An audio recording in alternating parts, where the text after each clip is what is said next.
కలిశారు జగ్గారెడ్డి. మంత్రి పదవి కోసం జగ్గారెడ్డి ప్రయత్నాలు చేస్తున్నట్టుగా తెలుస్తుంది. రాహుల్తో ఈ అంశాన్ని ప్రస్తావించే ఛాన్స్ కనిపిస్తోంది. కేబినెట్లో చోటు కుదరకుంటే ఎంపీ టికెట్ ఇవ్వాలని ప్రతిపాదన చేసే అవకాశాలు కనిపిస్తున్నాయి. మెదక్ ఎంపీగా పోటీ చేసేందుకు జగ్గారెడ్డి ఆసక్తి చూపుతున్నారు.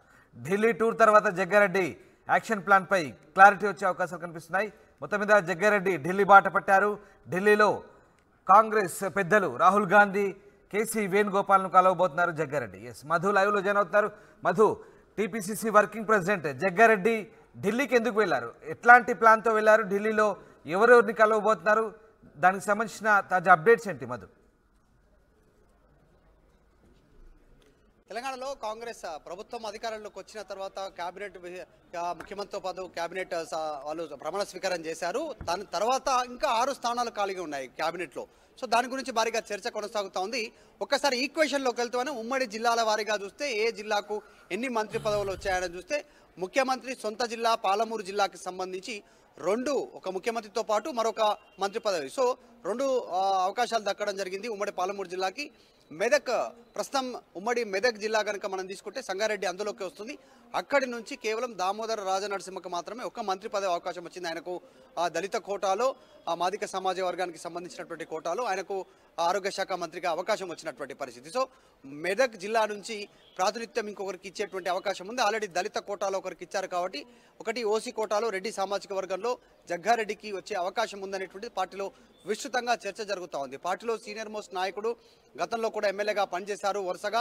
కానీ ఈసారి జరిగినటువంటి ఎన్నికల్లో ఓటమి చెందినప్పటికీ కూడా సీనియారిటీని దృష్టిలో పెట్టుకుని వర్కింగ్ ప్రెసిడెంట్, కాస్త ప్రభావితమైనటువంటి నేత, హరీష్ రావుని ఢీ కొట్టగలిగేటువంటి నేత, గట్టిగా సమాధానం చెప్పగలిగేటువంటి కాస్త నేత కాబట్టి ఆయన పేరు తీసుకుంటే ఎలా ఉంటుందనేటువంటిది పార్టీలో కొద్ది రోజుల నుంచి చర్చ జరుగుతున్నటువంటి నేపథ్యంలో నిన్న ముఖ్యమంత్రి రేవంత్ రెడ్డితో భేటీ కావడం జరిగింది. నివాసంలో చాలాసేపు భేటీ అయ్యారు.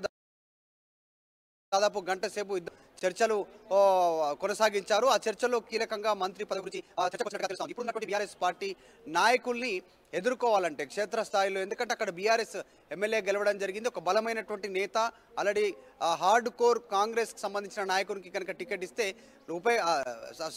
మంత్రి పదవి ఇస్తే బాగుంటుంది అనేటువంటిది పార్టీ భావిస్తూ ఉంది. విస్తృతంగా చర్చ జరుగుతూ ఉంది. ముఖ్యమంత్రితో భేటీ అయినటువంటి నెక్స్ట్ డేనే ఈరోజు ఆయన ఢిల్లీ బయలుదేరి వెళ్లారు. మనం చూస్తూ ఉన్నాం. జగ్గారెడ్డికి ఫ్లైట్ ఫోబియా ఉంది. ఆయన ఏరోప్లేన్లో వెళ్ళలేడు, కేవలం ట్రైన్లోనే ప్రయాణం చేస్తారు కాబట్టి ఆయన ట్రైన్లోనే ఢిల్లీ బయలుదేరి వెళ్లారు. ఏఐసీసీ నేతలతో కూడా అత్యంత సాన్నిహిత్యం ఉంది. రాహుల్ గాంధీ తెలంగాణ నేతల్లో గుర్తుబట్టి పేరు పెట్టి పిలిచేటువంటి నేతల్లో జగ్గారెడ్డి పేరుంది.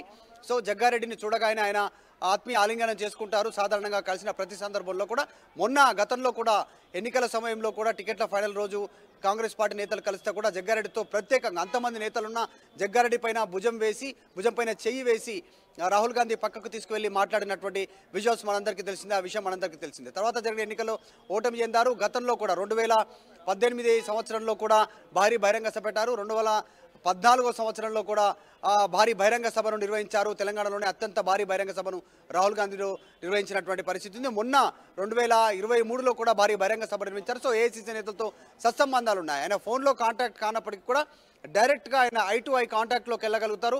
డైరెక్ట్గా అపాయింట్మెంట్ లేకుండా కూడా ఏఐసీసీకి సంబంధించిన నాయకులను కలిసేటువంటి స్టేచర్ ఉన్నటువంటి నాయకుడు జగ్గారెడ్డి. సో మంత్రి పదవికి ఇచ్చేటువంటి అవకాశం ఉంది. ఎమ్మెల్సీ ఇచ్చి మంత్రివర్గ స్థానం అనేటువంటిది చర్చ కొనసాగుతూ ఉంది. అయితే జగ్గారెడ్డికి సంబంధించి మిగతా జిల్లాల వారీగా సమీకరణాలు చూసినాం కాబట్టి ఇప్పుడు నల్గొండ కానీ, ఖమ్మం కానీ, నిజామాబాద్ కానీ, తర్వాత ఆదిలాబాదు, కరీంనగరు, ఈ చుట్టుపక్కల ప్రాంతాలకు సంబంధించినటువంటి కేవలం నిజామాబాద్, ఆదిలాబాద్ మినాయిస్తే అన్ని జిల్లాల నుంచి ప్రాతినిధ్యం ఉంది.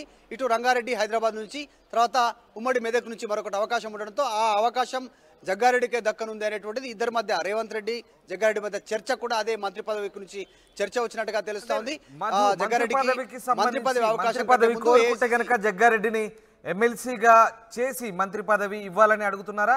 లేదంటే మంత్రి పదవి సాధ్యం కాకపోతే మెదక్ ఎంపీ స్థానం నుంచి పోటీ చేసే ఉవ్విళ్ళూరుతున్నట్టుగా తెలుస్తుంది. ఆయన అక్కడి నుంచి కూడా అవకాశం ఇవ్వాలని కోరుతున్నట్టుగా తెలుస్తుంది. సో ఈ అన్ని అంశాలు కూడా రాహుల్ గాంధీతో చర్చించే ఛాన్స్ ఉందా? అంటే జగ్గారెడ్డి ఎంపీకి పోటీ చేయడానికి పెద్దగా ఇంట్రెస్ట్ చూపించినట్టుగా కనిపిస్తూ ఉంది. జగ్గారెడ్డి కొద్దిమంది మీడియా ప్రతినిధులతో మాట్లాడారు. మీ ఎంపీ వెళ్లే ఉద్దేశం ఉందా అనేటువంటి ప్రశ్నకు ఆయన ఎంపీకి వెళ్ళడానికి సిద్ధంగా లేను అంటూ ఆయన చెప్పినటువంటి పరిస్థితి. దాంతోపాటు ఎమ్మెల్యేగా పోటీ చేయడానికి కూడా నేను ఆసక్తితో లేను నెక్స్ట్ అసెంబ్లీ ఎలక్షన్లో అనేటువంటి మాట కూడా చెప్పడంతో ఎమ్మెల్సీ పైన ఎక్కువగా ఆయన కాన్సన్ట్రేట్ చేస్తున్నట్టుగా పార్టీలో చర్చ జరుగుతూ ఉంది. దానికి 2 రీజన్స్ ఉన్నాయి. ఎంపీకి ఆల్రెడీ అక్కడ విజయశాంతి రీసెంట్గా బీజేపీ నుంచి వచ్చి కాంగ్రెస్ పార్టీలో జాయిన్ అయింది. విజయశాంతి మెదక్ ఎంపీ సీట్ నుంచి పోటీ చేయాలనేటువంటి ఆమె ఫిక్స్ అయినట్టుగా తెలుస్తోంది. ఆమెకు పార్టీలో కూడా అదే హామీ లభించినట్టుగా కూడా చర్చ జరుగుతూ ఉంది. సో ఇప్పటికిప్పుడు మళ్ళీ కాంపిటేట్ వెళ్ళడము, అక్కడ మళ్ళీ పార్టీలో చర్చకు తావు ఇవ్వడము, ఎంపీ అభ్యర్థిగా అనేటువంటి విషయంపైన ఇంట్రెస్ట్ చూపించట్లేదు అనేటువంటిది ఆయన వెర్షన్ ఆయన ఆలోచనతో ఉన్నట్టుగా కనిపిస్తోంది. ఎమ్మెల్సీ తీసుకోవాలి, మంత్రి పదవి తీసుకోవాలి. ఆ రకంగా జిల్లాలో ఆయన అనుకున్నటువంటి కొన్ని పెండింగ్ ప్రాజెక్టులు కావచ్చు, కొన్ని అభివృద్ధి పనులు కావచ్చు, వాటిపైన ఫోకస్ చేయొచ్చు అనేటువంటిది. గతంలో 10 సంవత్సరాల నుంచి బీఆర్ఎస్ అధికారంలో ఉంది కాబట్టి పెద్దగా పట్టించుకోలేదు జిల్లాని, ఎక్కువగా హరీష్ రావు ఆధిపత్యం నడిచింది. ఇప్పుడు మంత్రి ఒకవేళ జగ్గారెడ్డి అయితే కాస్త హవా నడిచేటువంటి అవకాశం ఉందనేటువంటిది చెప్తా ఉన్నారు. ఇంకోటి రైవల్కి సంబంధించి ఆల్రెడీ దామోదర రాజనరసింహకు జగ్గారెడ్డికి కాస్త గ్యాప్ ఉంది, పొలిటికల్ గ్యాప్ ఉంది. ఆ నేపథ్యంలో కూడా ఆయన జిల్లాకు ఆయన ఒక్కరే మంత్రి ఉంటే కూడా క్షేత్రస్థాయిలో బాగుండదు, నేను కూడా ఉండాలనేటువంటి ప్రతిపాదన నడిచినట్టుగా తెలుస్తాం. సో వీటన్నిటి నేపథ్యంలో జగ్గారెడ్డికి మంత్రి పదవి వస్తుందనేటువంటి పార్టీలో విస్తృతంగా చర్చ కొనసాగుతుంది. అందులో భాగంగానే ఆయన నిన్న ముఖ్యమంత్రి రేవంత్ రెడ్డితో కలిశారు. వెంటనే ఈరోజు ఢిల్లీ బయలుదేరి వెళ్లారు. ఈరోజు రేపు ఉదయం వరకు ఢిల్లీ చేరుకునేటువంటి అవకాశం ఉంది. సో రేపు ఢిల్లీ పెద్దల్ని కలుస్తారు. ఏఐసిసి పెద్దల్ని కలిసిన తర్వాత ఒక సమాచారం తీసుకున్న తర్వాత తిరిగి హైదరాబాద్ వచ్చేటువంటి అవకాశం ఉంది. పూర్తిగా జగ్గారెడ్డి చెప్పేంత వరకు అసలు ఏం జరుగుతుంది తెలియనటువంటి పరిస్థితి ఉంది. అయితే ఒకటి చాలా క్లారిటీగా వచ్చి ఏర్పడినటువంటి కాంగ్రెస్ ప్రభుత్వం 100 రోజుల్లోనే అన్ని గ్యారంటీలను అమలు చేస్తూనే మంత్రి పదవులను కూడా ఫుల్ఫిల్ చేయడానికి సిద్ధమవుతా ఉంది. పూర్తి క్యాబినెట్ 100 రోజుల లోపలనే, అంటే పార్లమెంట్ ఎలక్షన్స్ కంటే ముందనే క్యాబినెట్ కూర్పు కూడా ఉండనుంది. దాంట్లో 2 గవర్నర్ కోటా కింద ఎమ్మెల్సీలు ఉన్నాయి, 2 ఎమ్మెల్యే కోటా కింద ఎమ్మెల్సీలు ఉన్నాయి. ఎమ్మెల్యే కోటా కిందకి సంబంధించి 2 కాంగ్రెస్ గెలిచేటువంటి అవకాశం ఉంది. 2 గవర్నర్ కోటా కింద ఇద్దరిని నామినేట్ చేయనున్నారు. నామినేట్ చేసిన దాంట్లో కొంతమంది కళాకారులు, కొంతమంది సేవ చేసినటువంటి వాళ్ళు మిగిస్తే 2 ఎమ్మెల్సీలో ఎవరికి దక్కనుంది, ఒకటి సంగారెడ్డి, ఒకటి హైదరాబాద్ నుంచి ఎవరికి దక్కనుంది అనేటువంటి భారీగా చర్చ కొనసాగుతుంది. సో త్వరలోనే ఆయన క్యాబినెట్లోకి వచ్చే అవకాశం ఉందనేటువంటి పార్టీలో విస్తృతంగా చర్చ నడుస్తుంది. Right Madhu, thanks for the update.